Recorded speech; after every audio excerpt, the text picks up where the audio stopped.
visto che siete appunto gli unici, è stato difficile proporre, realizzare all'inizio questo tipo di lavoro, in un momento in cui, ripeto, si è dimenticata questa anche tradizione della musica per la televisione.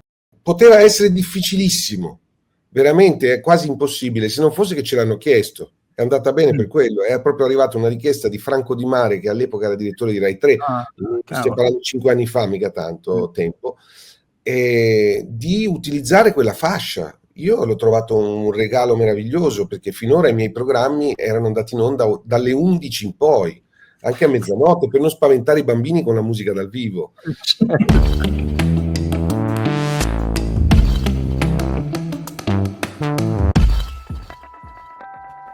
Salve a tutti e benvenuti a questa nuova puntata di Soundtrack City. Benvenuto Massimo Privitera. Benvenuto a tutti e a Marco Testoni. Dunque, oggi abbiamo un bel personaggio di spessore, soprattutto a mio modo di vedere un pezzo da 90 nell'ambito proprio della offerta televisiva di tipo musicale, ma non solo, perché insomma quando si parla di Stefano Bollani, perché è lui il nostro ospite, insomma abbiamo davanti un artista, famosi artisti a 360 gradi, cioè che in qualche modo hanno lavorato su diverse situazioni, su diverse produzioni, dal live, l'attività concertistica, addirittura arrivare appunto fino alle colonne sonore, ma anche la conduzione di programmi televisivi. L'occasione per questa intervista viene da un film francese uscito e presentato al Festival di Cannes nel 2025, Marcel et Monsieur Pagnol,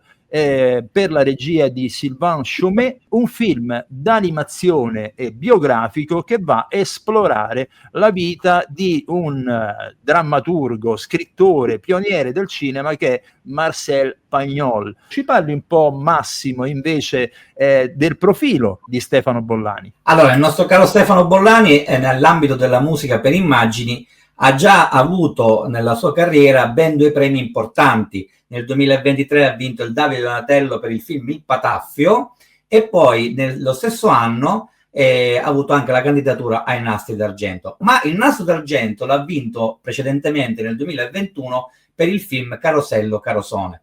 Poi ha ricevuto anche il famoso premio che da un po' di anni a questa parte si dà durante il Festival del Cinema di Venezia, che è il Soundtrack Stars Award. Però è stato anche colui che ha, diciamo, prestato la sua grandissima abilità pianistica di interprete, di performer, per le collaborazioni di altri compositori.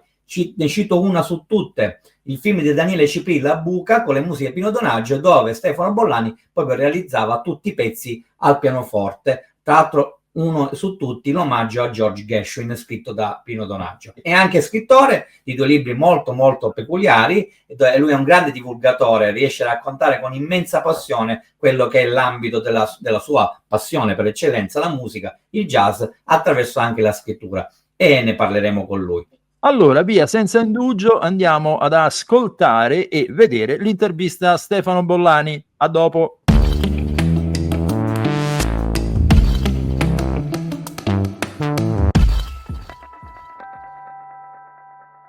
E a questo punto facciamo entrare Stefano Bollani. Buongiorno, ciao Marco. Buongiorno. Poi siamo particolarmente contenti, non l'abbiamo detto nell'introduzione, lo diciamo ora, che questa è la 100ª puntata di Soundtrack City, dunque è un bel modo di festeggiarlo con Stefano, perché da sempre l'avremmo voluto per tanti motivi. Però uno di questi motivi, ed è quello scatenante, quello riferito alla colonna sonora del bellissimo film di animazione Marcel et Monsieur Pagnol, anno 2025, regia di Sylvain Chomet, un film biografico, come abbiamo già detto nell'introduzione, dedicato alla figura di Marcel Pagnol, che era un personaggio incredibile, non era solo un drammaturgo, uno scrittore, un regista, era anche un inventore. Io questo l'ho saputo vedendo il film, si era inventato una macchina stranissima. Però a Stefano chiedo subito una prima domanda: da dove nasce questa collaborazione con il regista e con questa produzione francese molto bella, che speriamo di vedere anche in Italia presto? È facile, nasce da una lettera d'amore. Io ho scritto una letterina a Sylvain Chomet, perché sono riuscito a avere il suo indirizzo, presentandomi e spiegando che ero innamorato dei suoi film, tutti, compresi quelli non di animazione come Attila Marcel, che per me è meraviglioso, un capolavoro, e in tutti i suoi film, devo dire, la musica mi è sempre piaciuta molto, per cui mi sono proposto con molta umiltà, perché in realtà i compositori con cui lavora a me vanno benissimo, non ho niente da dire. Ci siamo conosciuti perché lui proprio in questo periodo stava cercando appunto il compositore e l'unica cosa che sapeva è che avrebbe voluto il flauto dolce, perché l'infanzia di Pagnol si svolge a Marsiglia, e quello che lui ha sentito di me è la musica che ho scritto per un film che si chiama Il Pataffio di Francesco Lagi, in cui il protagonista è il flauto dolce. Lui ha trovato che questa fosse non una coincidenza ma una sincronicità, e allora ci siamo incontrati e abbiamo deciso di lavorare insieme. Interessante all'inizio perché lui è anche musicista, Chomet, suona il banjo e la chitarra e aveva appoggiato della musica sua sull'animazione, che è una cosa, come potete immaginare, pericolosissima per un compositore. Pericolosissima, sì. C'era un flauto dolce finto e altri strumentini vari. Per fortuna l'ha dimenticata immediatamente, è stato veramente molto bravo in questo, non si è affezionato per niente perché poi la musica è andata in tutt'altra direzione. Il flauto dolce è uno strumento pericolosissimo, anche quello, voglio dire. Non tanti compositori si sono cimentati, ecco, diciamo così, con questo strumento. Come ti era venuto a te in mente all'epoca del Pataffio?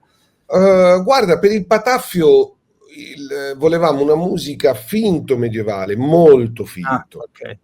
Finto vuol dire che mi sono lasciato libero il campo armonico, per cui armonicamente in realtà la musica faceva quello che gli pareva, ma gli abbiamo tenuto il vestito medievale, quindi abbiamo preso degli strumenti che rimandassero a quell'epoca. Attenzione, niente di filologico, perché c'è un clavicembalo, per esempio, nel Pataffio che è protagonista, il clavicembalo non c'era nel Medioevo. Però c'è un liuto, però c'è un flauto dolce, ci sono delle percussioni, dei tamburi a cornice che fanno antico, e quindi il risultato è quasi medievale, proprio come il testo di Malerba da cui viene il film, che è, come forse ricordate, una sorta di continuo Gramlò e di italiano inventato e di poveracci che si affannano per il potere. Quindi era in quel contesto era nato per evocare il Medioevo, qui invece nasce per evocare Marsiglia. Io non sapevo che c'era questo collegamento tra, diciamo così, la Provenza e il flauto dolce. Bello comunque, molto suggestivo. Guarda, Marco, ti aggiungo una cosa, perdonami, hai detto una cosa interessante. Io non avevo idea di cosa fosse la musica popolare di Marsiglia quando Chomet poi ha cominciato a raccontarmi il progetto, non avevo neanche idea di chi fosse Pagnol. Però sono andato ad ascoltare le farandole, questa musica che fanno a Marsiglia, e poi gli ho detto, dico, ascolta, io, scusa, con molta umiltà, però a me sembra la musica popolare napoletana. E lui ha detto sì, ma infatti sono molto vicine, e quindi il flauto dolce, le percussioni sono gli stessi strumenti che utilizzavano anche a Napoli in maniera diversa, ma la musica è molto vicina, perché la tarantella alla fine, la farandole sono proprio parenti. Vabbè, l'area mediterranea quella è, quindi è evidente che probabilmente c'è stato molti contatti da quel punto di vista. Senti, ma tornando invece proprio alla colonna sonora di questo film, allora io ti dico che ti faccio i complimenti, ma per tanti motivi. Il primo motivo, perché questa colonna sonora, pur essendo stata composta da un italiano, non suona italiano, ma suona francese. E questa è una cosa, non so quanto desiderata, quanto voluta o quanto fa parte del tuo DNA, cioè nel senso, quando abbiamo parlato tempo fa con Franco Piersanti, lui ci disse che gli autori francesi facevano parte proprio del suo background e via dicendo. Però qui parlo di approccio al commento delle musiche per immagine, e un'altra cosa molto bella è che le musiche di Stefano creano una sorta di bolla, cioè evocativa. Tu entri dentro quella bolla che è proprio il mondo di Pagnol, con la musica di Marsiglia, anche con la musica anni 20, 30, 40, insomma è un lavoro che dal punto di vista proprio concettuale ha una sua organicità che, viva Dio, meno male, Ecco, che tipo di approccio hai avuto a questo tipo di lavoro? Un po' l'hai detto, ma se ci sono state reference particolari da parte del regista. Guarda, io ho avuto una fortuna notevole, ma un po' potevo immaginarmelo essendo fan di Chomet. La fortuna è questa: il gusto musicale mio e suo è molto vicino. Quando io sono andato a cena da lui la prima volta, ho osservato tutti i dischi, come puoi immaginare, e ho visto che c'erano Poulenc e Ravel, che sono esattamente i miei punti di riferimento in generale, aggiungo, proprio come Piersanti, quindi non dovevo neanche sforzarmi molto. Però poi durante la cena lui ascoltava Chet Baker e dopo, quando si giocava a biliardo, ascoltava il funky anni 70. Io mi sono detto, benissimo, qua è tutto a posto, è tutto nel cuore. In più, come hai ricordato tu, c'era il sapore del jazz, che è il protagonista nella vita di Pagnol, non solo perché lui scrive una pièce che si chiama Jazz, ma perché è contemporaneo a Pagnol. E in più c'era la musica popolare di Marsiglia. Ultimo dato, c'era Parigi, che fa sempre piacere, Parigi primi Novecento. E scusami, ultimissimo dato, c'erano i film di Pagnol, che io sono andato a guardarmi con un orecchio particolare per le musiche, perché quello che Chomet voleva e che siamo contenti di aver raggiunto è proprio una sorta di pennellata alla Pagnol sulle musiche, di modo che non fossero assolutamente vicine alle musiche del film, ma che in qualche modo lo richiamassero quelle atmosfere. Questo era lo scopo. Correggimi, perché io neanche conoscevo Pagnol, però andando a informarmi un po', vedendo il film, oppure andando a vedere la biografia, mi sembra di capire che lui è un po' come una figura molto simile al nostro De Sica, anzi De Sica diceva che il neorealismo nasceva con Pagnol. Quindi mi sbaglio o nella cultura francese ha questo posto lui, Pagnol? Ha un posto enorme. Tu pensa che è l'artista più citato nelle strade francesi, cioè non è Proust. La maggior parte delle strade, sono 150 in tutta Francia dedicate a lui. È uno scrittore, non l'abbiamo detto, ma è scrittore, commediografo, regista, quindi e in tutti e tre i campi è un uomo di successo. Forse sai che il paragone ancora una volta è con Napoli e con Edoardo, forse, perché parliamo di una persona che decide di lavorare con i marsigliesi, fa il proprio studio a Marsiglia, che io mi azzardo a dire è un po' come se uno l'avesse fatto a Napoli, e stiamo parlando degli anni 30, o un De Sica in effetti, non avevi detto male, avesse fondato i propri studi orgogliosamente, facendo a meno delle grandi case produttrici. Questo mi sembra l'esempio più vicino. Però De Sica è anche giusto perché è un poliedrico, come era Vittorio De Sica. Allora io entro sempre nell'aspetto di alcuni singoli brani della colonna sonora, perché a me piace vivere la musica per immagini, più che altro non dal punto di vista compositivo, dal punto di vista proprio sensoriale e emotivo. A parte che a un ascolto, diciamo, distratto, uno potrebbe dire, guarda, c'è qualche sentore di Michael Giacchino per i film della Pixar, essendo un film d'animazione, ma si errerebbe già in partenza. Invece io ho ravvisato quella poetica molto parisienne, per l'appunto, di un Claude Bolling dannata, ma anche di un Philippe Rombly, che sono due compositori all'opposto dal punto di vista storico, ma molto vicini tematicamente. E poi ti aggiungo che soprattutto mi hanno colpito due brani nella colonna sonora, a parte il tema portante che è molto commovente, ma Souvenir Part 2 l'ho trovato quasi, non so se volontario da parte tua, un affettuoso tributo orchestrativo a Fiorenzo Carpi, nel modo proprio di arrangiare il pezzo, e nelle Charleston de Sylvain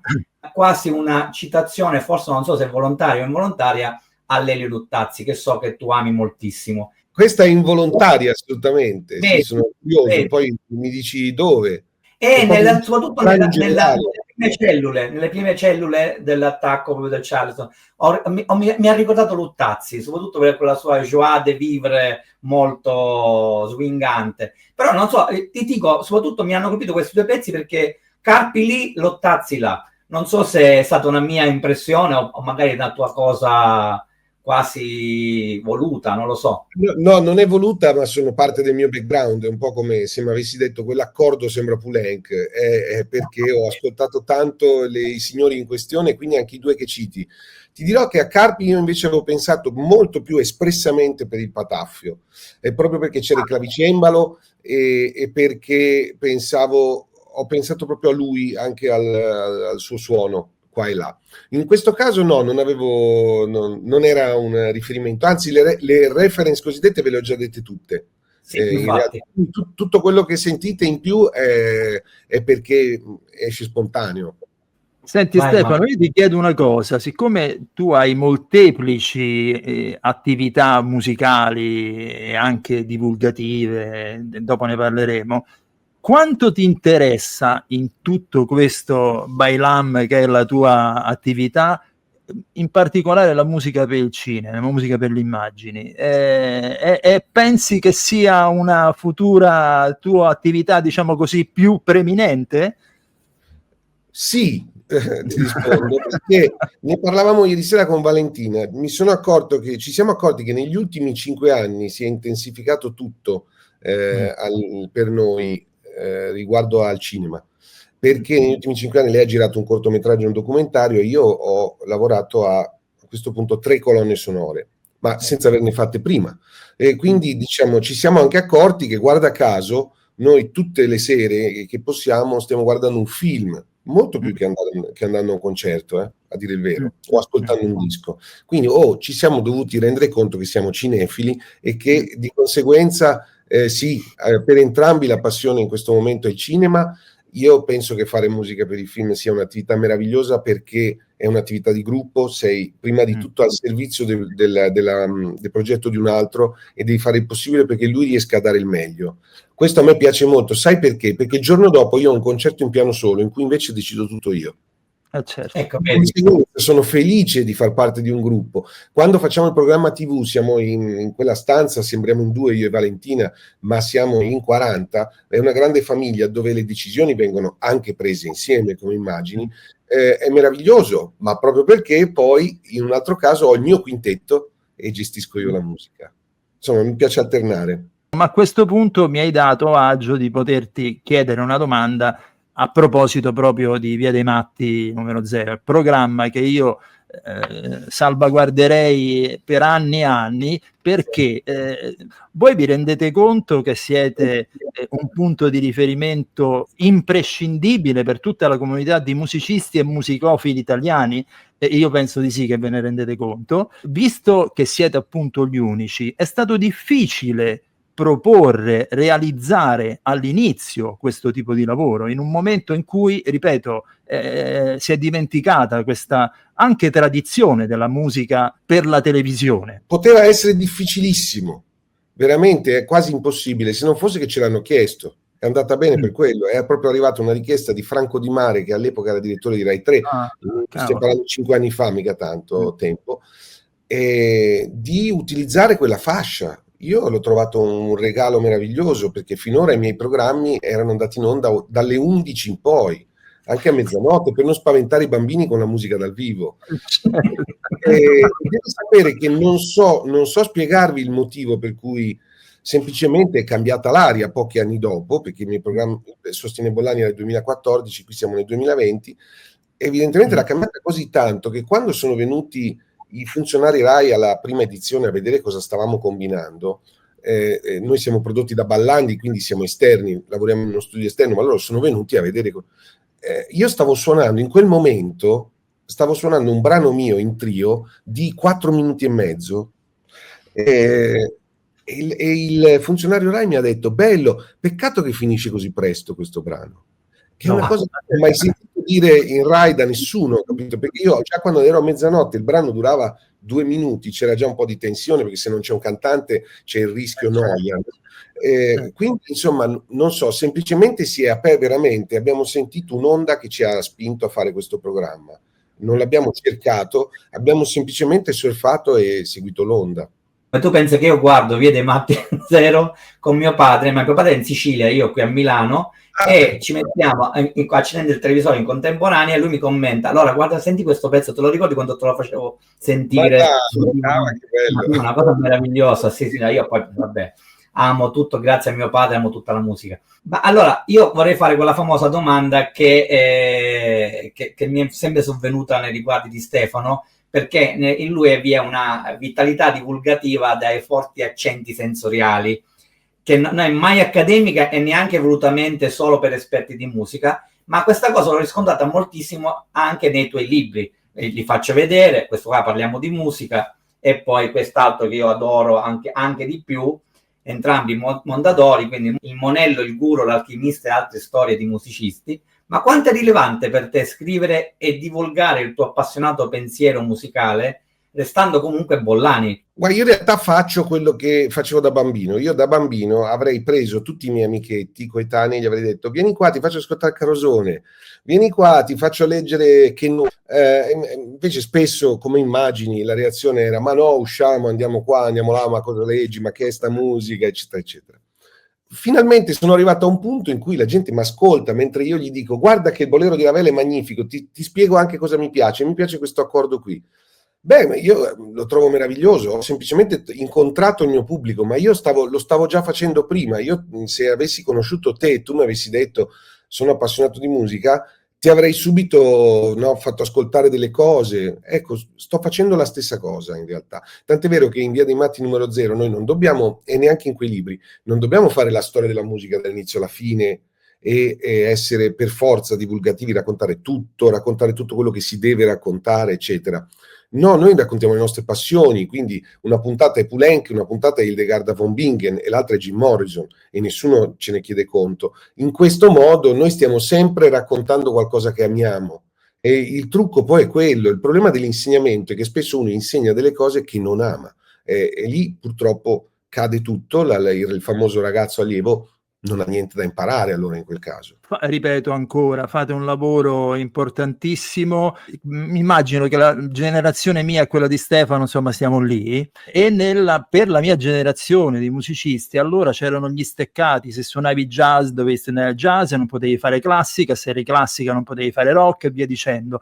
E per tanto tempo è stato così, al punto che l'accademia escludeva un certo tipo di insegnamenti. Poi è arrivato, grazie a Dio, il jazz, il pop e via dicendo, però c'erano questi steccati. Ecco, Stefano secondo me corrisponde proprio al musicista open mind, che è la persona più adatta per spiegare la musica a chi magari di musica non conosce il linguaggio tecnico, perché raramente ti sento utilizzare il gergo tecnico musicale. Credo che sia anche un esercizio tuo.